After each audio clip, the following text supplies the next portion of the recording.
लतीफ़ अहमद जी का, और ये जानना चाहते हैं शिपिंग कॉर्पोरेशन में क्या करना चाहिए। हालाँकि इन्होंने बहुत विस्तार से नहीं बताया कि ये इनकी नज़र किस लिहाज से है, मतलब ये पहले से पैसा लगा चुके हैं, लगाना चाहते हैं, अ, कितने समय के लिए, मतलब टाइम फ्रेम इनका क्या है? तो ये सब चीज़ें और बताते तो बेहतर रहता। बहरहाल शिपिंग कॉर्पोरेशन कैसा लग रहा है अभी?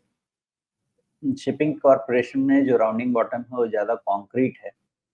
लेकिन यही है कि 2 दिन में ही इतना चल गया कि ओवर वैल्यूड हो गया। शिपिंग कॉर्पोरेशन जो मैं समझता हूँ कि अगर कूल ऑफ में अ, अगर ये 115-120 के रेंज तक अगर कूल ऑफ ले लेता है फ्रॉम 150, हाँ, तो 115-120 का जो रेंज है अगर वहाँ तो कूल ऑफ हो गया तो ये थोड़ा बेटर शेप में रहेगा। क्योंकि अभी भी पोटेंशियल अपसाइड इसमें हो सकती है ₹200 की, या उसके जो ऊपर वाला ₹220 वाला हाई है, ये सब टेस्ट होने का चांस इसमें बना रहेगा। अगर अनलेस कोई फर्दर डिसअपॉइंटमेंट हो। लेकिन इस जगह पे थोड़ी ओवरहीटेड मुझे लग रहा है, बहुत ज़्यादा है। इसलिए यहाँ पे कुछ कहना मुश्किल है। हाँ, मैंने जो रेंज बोला था वो बोला था करीब 125 के आसपास। यस, हाँ, 115-120 का वो रेंज ज़्यादा सेफ है। इस रेंज में थोड़ी सी दिक्कत है। 2 चांस लिया जा सकता है इस पे। एक चांस ये लिया जा सकता है कि जब तक 130 होल्ड कर रहा है शिपिंग कॉर्पोरेशन ऑफ इंडिया, तब तक इसमें एक ट्रेडिंग लॉन्ग क्रिएट किया जा सकता है 130 का सपोर्ट लेके, और वेट किया जा सकता है कि ये 170, 175 देन 200 ये सब रेंज में जाए। लेकिन अगर 130 के नीचे क्लोज लेता है, मतलब ये है कि 200 डीएमए टेस्ट होना चाहिए, जो कि मैं नेक्स्ट लेवल आपको कह रहा था 115, 120, जो कि मच बेटर सपोर्ट होगा। तो कौन किस तरह का ट्रेड करना चाहता है उस हिसाब से व्यू बनेगा। पहला व्यू यही बनेगा कि जब तक 130 होल्ड करता है इसका मोमेंटम बना रहेगा, ये अपसाइड चलती रहेगी 170, 175 and so on and so fourth. 130 के नीचे 115, 120 के रेंज में जाएगा, जो कि थोड़ा बेटर सपोर्ट क्रिएट हो जाना चाहिए वहां। जी। अच्छा, जब आपने 175, 200 वगैरह कहे तो मुझे मंथली चार्ट पे कन्वर्ट करना पड़ा कि अच्छा ये 200 के भाव थे कब? तब समझ में आया कि इसके 200 के भाव कब थे। पहला तो ये 2010 में थे।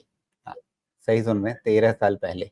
और उससे पहले 220 का भाव कब आया था? तो ये 2007 में आया था। मतलब इसको क्या वेल्थ डिस्ट्रॉयर्स की श्रेणी में रखा जा सकता है? मतलब जिसने सालों सालों तक निवेशकों को इतना निराश किया, थका दिया कि मतलब कुछ कहा ना जाए। देखिए, सारी कंपनीज ये हो या रेलवे कंपनीज हो जो आज के तारीख में इतनी वोग में हैं, वो इसलिए है कि गवर्नमेंट का इंफ्रास्ट्रक्चर पे पूरी तरह से फोकस है, चाहे वो रेल, रोड, शिपिंग, किसी भी तरह का इंफ्रास्ट्रक्चर। और इसलिए ये सारी कंपनीज चल रही हैं, जितनी भी इंफ्रास्ट्रक्चर कंपनीज हैं। अदरवाइज पहले तो कोई ध्यान देता था क्या पीएसयू पे? कोई ध्यान नहीं देता था, बिकॉज रिटर्न देता ही नहीं था, कुछ प्रॉफिट देता नहीं था। खाली एक डिविडेंड के लिए जिसको जाना होता था वो पीएसयू लेके रखता था। बाकी किसी भी तरह का कैपिटल गेन तो मिल गया तो बोनस है, नहीं मिला तो खाली डिविडेंड है।